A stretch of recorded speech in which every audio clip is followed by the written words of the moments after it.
There are a couple of different ways to run transactions. Now that you've done a deal, once you've had a chance to, you've negotiated the contract, you've looked over your quotes, you've decided who you're going to work with, and you know the price, you've agreed upon it, the deal happens. You go and do the work, or someone does the work for you. The next step is taking care of paperwork. And there are three different ways, really, that you can run a transaction. There are the most simple form of running a transaction or creating a document that can serve as a confirmation for a transaction is the trade voucher. The trade voucher is for the person who's out in the field and needs something to just kind of a quick receipt. Trade vouchers are available from the Trade Source office, and they can, they're free to you if that's what you want to use. Now, what supersedes a Trade Source voucher is your own paperwork. If you do business with a contract or you have invoices of your own with your name and your business information, use your business paperwork, because it's, number one, it's going to protect you.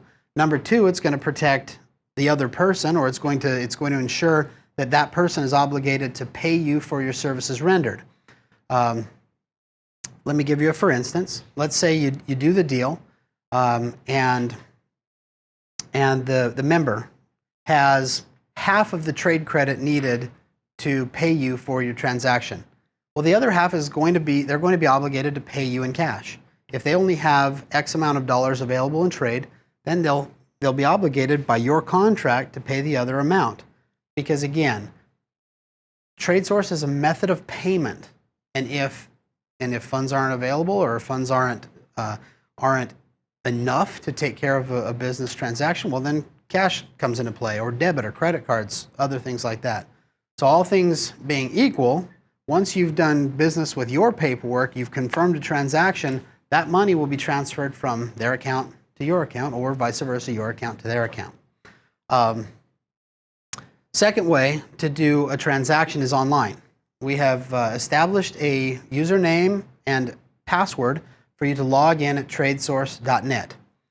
When you log in at the website, then you go to a dashboard. You go to your dashboard at the TradeSource website, and there's a place where you can post a transaction.